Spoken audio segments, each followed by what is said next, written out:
அனைவருக்கும் வணக்கம். பிள்ளையார் பிடித்து வைத்து வழிபடுவதன் சூட்சுமம் என்ன அப்படின்றத நம்ம பார்க்கலாம். ஜென்ரலா நம்ம மஞ்சள்ல பிள்ளையார் பிடிச்சு வச்சு வழிபட்டிருப்போம். மஞ்சள்ல பிள்ளையார் பிடிச்சு வச்சு வழிபட்டோம் அப்படின்னா சகல தோஷங்கள் நீங்கும் அப்படின்றது ஐதீகம்.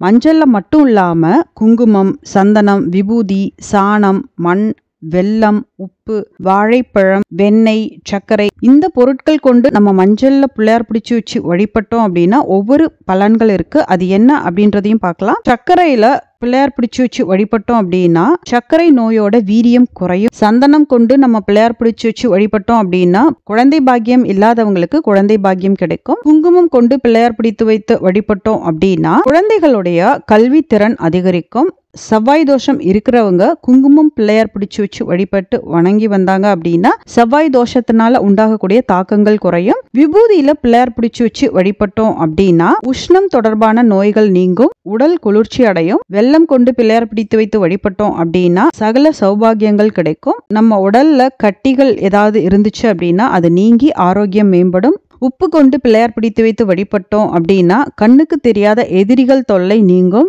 வாழைப்பழம் கொண்டு பிள்ளையார் பிடிச்சு வச்சு வழிபட்டோம் அப்படின்னா வம்சம் தழைக்கும், சந்ததியினர் நலம் பெறுவர். வெண்ணெய் கொண்டு பிள்ளையார் பிடித்து வைத்து வணங்கினால் கடன் தொல்லை நீங்கும், பண கஷ்டம் உண்டாகாது. கல் கொண்டு பிள்ளையார் பிடிச்சு வணங்கணும் அப்படின்னா வெற்றிகள் குவியும். மண் கொண்டு பிள்ளையார் பிடித்து வணங்கினால் பதவி உயர்வு கிடைக்கும். புற்றுமண் கொண்டு பிள்ளையார் பிடித்து வைத்து வணங்கினால் தொழில் விருத்தி, வியாபார வளர்ச்சி உண்டாகும். விவசாயத்துக்கு ரொம்பவே நல்லது. தீராத நோய் தீரும். நன்றி.